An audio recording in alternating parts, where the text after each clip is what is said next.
מהם רגשות וכיצד הם פועלים? לעתים קרובות אנחנו מפחדים ונמנעים מהרגשות שלנו מפני שהם כל כך כואבים, אז למה להתמקד ברגשות? רגשות נותנים לנו מידע חשוב. הם אומרים לנו אם דברים עובדים לנו או לא.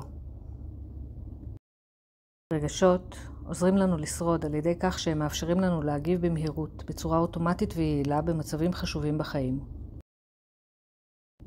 רגשות עוזרים לנו להתייחס לאנשים אחרים, לציפיות שלהם ולדרישות החיים. רגשות אומרים לנו מה אנו צריכים. כאשר אנו יודעים מה אנו צריכים, אנו יכולים לנקוט בפעולה כדי לספק את הצרכים האלו. הרגשות עוזרים לנו לתקשר את מה שאנו צריכים, מרגישים ורוצים. אנחנו לומדים על התגובות הרגשיות שלנו דרך התנסויות וחוויות שאנו חווים.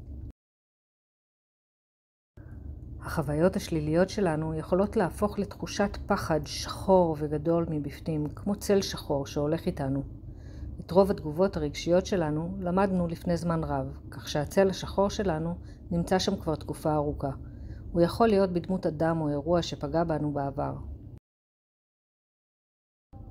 אפשר לשנות את החוויה הרגשית והתגובות שלנו. לשם כך עלינו להכיר את הרגשות שלנו וללמוד עליהם. יש לנו רגשות בסיסיים שונים. חלק מהרגשות מעוררים אותנו וחלקם מרגיעים אותנו. אנחנו מרגישים רגשות כמו בושה, פחד, עצב, כעס, גועל, אושר והפתעה או סקרנות. יש לנו יותר רגשות לא נעימים מאשר רגשות נעימים.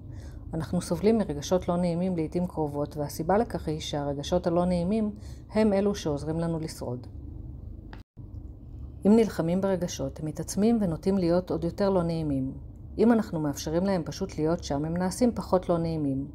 אפשר לחוות ולהביע רגשות רבים ושונים כמו חוסר תקווה, עצבנות, חרדה, התרגשות, בדידות, מבוכה, חשדנות וכן הלאה. כל הרגשות האלו נובעים מהרגשות הבסיסיים שלנו. למשל, רגש של חשדנות נובע מפחד, ורגש של בדידות נובע מעצב, ולפעמים זה מסתבך. לא תמיד הרגשות מספקים לנו ולסביבה שלנו מידע טוב ויעיל. לפעמים אנו מזייפים רגשות כדי להשיג את מה שאנו רוצים, ולפעמים אנו מסתירים את הרגשות האמיתיים שלנו ומכסים אותם ברגשות אחרים. אם הרגש שמפעיל אותנו הוא כעס, בזמן שאנו באמת מרגישים עצב והצורך שלנו הוא חמלה ונחמה, במקום לקבל זאת, אנו נבריח מאיתנו אנשים. אם מישהו סביבנו יהיה סבלני ותומך מספיק כדי להבין, אולי הוא יצליח להבין שאנו עצובים ונוכל לקבל את מה שאנו צריכים. עצב מאפשר לעצור רגע, להתבונן במה שקורה, להבין מה גרם לנו עצב ולגלות מה יעזור לנו להתמודד. לפעמים הרגשות האמיתיים שלנו מבולבלים ועושים לנו הרבה צרות. אם פחדנו הרבה כשהיינו צעירים יותר, אנו עלולים לגדול עם תחושה בסיסית של פחד, ולכן להגן על עצמנו בצורה מוגזמת כדי שאף אחד לא יוכל לפגוע בנו שוב. לכל מי שנפגע קשות בילדותו יש צורך עמוק להרגיש בטוח, ורצון שמישהו יאהב אותו ויתחבר אליו, אבל הגנה אדוקה מדי לא מאפשרת לאחרים להתקרב. אז מה אפשר לעשות כדי להרגיש טוב יותר? אנחנו יכולים להראות או להגיד למישהו עליו אנו סומכים שאנחנו מפחדים. אנו יכולים לקבל בברכה את תחושת הפחד ולהקשיב לה במקום להתעלם ממנה ולחסות אותה. ואז הפחד יהפוך למשהו שאפשר לנהל ולשלוט בו טוב יותר. אנו יכולים גם לשנות את הפחד באמצעות חמלה עצמית ואסרטיביות. אנו יכולים לעמוד על שלנו גם מבלי להרחיק מאיתנו אנשים, ויכולים להתמודד עם ביקורת גם אם זה לא נעים או כואב. אנו יכולים לקחת סיכון, להכניס אנשים לחיינו ולתת להם להתקרב גם אם אנו מפחדים להיפגש שוב. אנו נרגיש ונתפקד טוב יותר כשנהיה מודעים לרגשות האמיתיים שלנו, ונצליח להתמודד טוב יותר גם במצבים לא נעימים. הרגשות האמיתיים שלנו עוזרים לנו להשיג את מה שאנחנו באמת צריכים מעצמנו ומאחרים.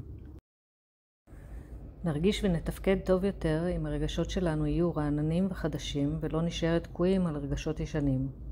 אנחנו יכולים לסמוך על הרגשות שלנו. ככל שנצליח לעשות זאת, נצליח להשיג את מה שאנחנו באמת צריכים.